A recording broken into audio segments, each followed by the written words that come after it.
In October of 1973, a coalition of Arab nations attacked Israel, which, this being the middle of the Cold War, meant Russia and America once again had an excuse to turn their decades-long staring contest into a dick-measuring contest. Russia eagerly unzipped and deployed nuclear warships to the Mediterranean before realizing, with great embarrassment, they were the only ones with their dicks out. The British Prime Minister's office called the White House to have an emergency brink of global nuclear war meeting, and we're told the president was unavailable, which was weird because if the Cold War was a bar fight, the United States was usually the guy who has his shirt off and a chair over his head before anyone else put down their drink. Why were they suddenly getting stage fright in a pissing contest? Well, to quote Henry Kissinger when the British Prime Minister asked for Nixon, tell them no because the president is loaded. That's right, during one of the most precarious moments of the Cold War, as the fate of the people of Earth hung in the balance, Richard Nixon was repeatedly unreachable due to an acute case of the house. Just want you to know I so appreciate your calling and give my greatest love to Nancy.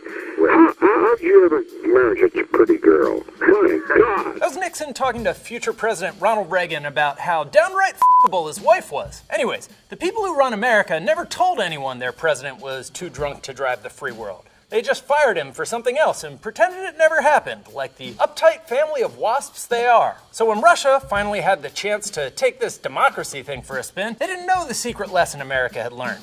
You're supposed to elect the guy you want to have a beer with, not the guy you have to hide your beer from. Boris Yeltsin became the first democratically elected president of Russia in 1991 and spent the next 8 years entirely too drunk to form coherent sentences or remain reliably upright. Impressively, he once delivered a drunken speech so embarrassing, the most shameless president in American history, Bill Clinton, turned a shade of burgundy not meant for human faces that aren't being strangled to death. For some context on why Clinton's so embarrassed for Yeltsin there, it's helpful to keep in mind that on that same trip, the Secret Service had discovered Yeltsin in his underwear in front of the White House, trying to hail a cab at 2 a.m. to, according to him, go get pizza. Weird that Clinton would feel so much empathy for a natural leader who happened to be an incurable screw-up. See, Russia, we told you our way was better.